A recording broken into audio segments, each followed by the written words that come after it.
تہجد پڑھتے ہیں مگر اپنے بھائی سے بول چال نہیں رکھتے، ہر نیک کام کرتے ہیں مگر غیبت نہیں چھوڑتے۔ اپنی نیکیاں ایسی ہتھیلی میں جمع نہ کریں جس میں سوراخ ہو۔ زندگی ہر قدم پر امتحان مانگتی ہے، کبھی ظرف کا، کبھی نفس کا اور کبھی صبر کا۔ جب انسان اپنے رب پر اس قدر بھروسہ کر لیتا ہے کہ اس کے علاوہ کوئی بھی اس کی ضرورت پوری کرنے والا نہیں، تو اللہ بھی اپنے بندے کو مایوس نہیں لوٹاتا۔ لڑکا ہو یا لڑکی، گھر سے نکلتے وقت یہ سوچ لیا کریں کہ آج اللہ کے دین کی سربلندی اور لوگوں کی بہتری کے لیے کام ہوگا۔ زندگی کا کوئی پتہ نہیں، تو اگر اللہ سے ملاقات کا وقت آ گیا تو یقیناً ایک بہترین نیت کے ساتھ ملاقات ہوگی۔ خدا پر مکمل یقین کرنا ایسا ہے جیسے ایک معصوم بچہ جو اس بات کو اچھی طرح جانتا ہے کہ وہ اپنی ماں کو نہ بھی پکارے تو بھی اس کی ماں اس کی ہر ایک ضرورت سے بخوبی واقف ہے۔ اولاد کو زمانہ جدید کے مطابق علم دو تاکہ وہ رزق کما سکیں، اور دین کا علم دو تاکہ وہ برباد نہ ہو جائیں۔ نیند کو عبادت بنانے کا آسان طریقہ یہ ہے کہ آپ باوضو سو جایا کریں۔ گناہ انسان سے ہو جاتا ہے اور نیکی کرنی پڑتی ہے۔ رسول اللہ صلی اللہ علیہ وآلہ وسلم نے ارشاد فرمایا، باپ اپنی اولاد کو جو کچھ دے سکتا ہے اس میں سب سے بہتر عطیہ اولاد کی اچھی تربیت ہے۔ اور کمال تو تب ہے جب آپ انتہائی مصروفیت کے باوجود اللہ کو ایسے یاد کریں کہ آپ کو دیکھنے والا عام آدمی سمجھے کہ شاید آپ کے پاس فارغ وقت بہت ہے۔ منافق اور بدتمیز کا فرق کیا جائے تو بدتمیز اتنا خطرناک نہیں جتنا منافق۔ کسی کی غلطیاں دل میں رکھنے کی بجائے درگزر کرو، کیونکہ تم بھی تو اپنے پروردگار سے یہی امید رکھتے ہو۔ کسی چیز سے بالکل نا امید ہو جانا اس کی طلب میں ذلت اٹھانے سے کہیں بہتر ہے۔ پیسہ کہتا ہے مجھے حاصل کر لو اور سب کو بھلا دو، وقت کہتا ہے میرے پیچھے چلو باقی سب کو چھوڑ دو۔ مستقبل کہتا ہے میرے لیے کوشش کرو باقی سب بھلا دو، اور اللہ صرف اتنا کہتا ہے مجھے یاد کرو، میں سب کچھ تیرے قدموں میں ڈال دوں گا۔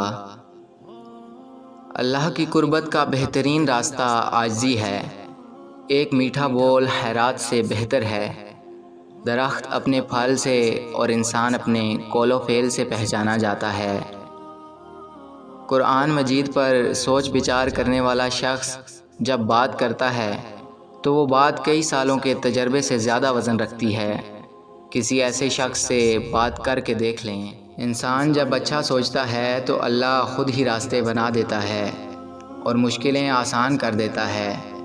تمہارا رب جس چیز کو تمہارے قریب کر دے اس میں حکمت تلاش کرو، اور جس چیز کو تم سے دور کر دے اس پر صبر اختیار کرو۔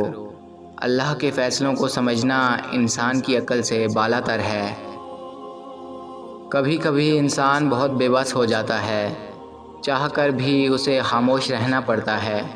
وہ صبر سے کسی معجزے کا انتظار کرتا ہے، نم آنکھوں سے اپنے رب کی رحمتوں کا منتظر ہوتا ہے، اور پھر قرآن سے اللہ کا جواب آتا ہے، اور جلد ہی آپ کا رب آپ کو اتنا دے گا کہ آپ خوش ہو جائیں گے۔ جب انسان اپنے رب پر اس قدر بھروسہ کر لیتا ہے کہ اس پاک ذات کے علاوہ کوئی بھی اس کی ضرورت پوری نہیں کر سکتا، تو باری تعالیٰ اپنے بندے کو مایوس نہیں لوٹاتا، اس کی دعا ضرور قبول فرماتا ہے، اور ہمارا یہ بھروسہ ہی ہمارا ایمان ہے۔ اپنے رب سے مانگا کرو، کیونکہ نہ وہ ذات دیکھتا ہے اور نہ اوقات۔ انسان جس کو مشکل سمجھ رہا ہوتا ہے اللہ کی نگاہ میں وہ آسانی ہوتی ہے۔ انسان جس کو سزا سمجھتا ہے وہ عطا ہوتی ہے۔ بس وقت کو کچھ وقت دینا ہوتا ہے، پھر پتہ چلتا ہے کوئی دیر تھی ہی نہیں۔ جو دیر تھی وہ تو سراسر خیر تھی۔ جسے اللہ پاک نے جوڑا ہو اسے کوئی توڑ نہیں سکتا۔ جس آنکھ نے تشکر کے آنسو بہائے ہوں اسے غم زیادہ دیر رلا نہیں سکتا۔ جس دل نے اللہ پاک پر توکل کرنا سیکھ لیا ہو اسے پھر ماضی کے اندھیرے اور مستقبل کے خوف نہیں ستاتے۔ جس نے یہ مان لیا ہو اللہ پاک ہی ہنساتے ہیں اور وہی رلاتے ہیں، تو پھر اسے لوگوں کے ظالم اور خود کے مظلوم ہونے کے نفسیاتی مسئلے درپیش نہیں آتے۔ یوں کرو کہ اپنے رب کی خاطر صبر کرنا شروع کر دو، کیونکہ جو اپنے رب کے لیے صبر کرتا ہے اللہ اس کے دل میں غم کی جگہ سکون بھر دیتا ہے۔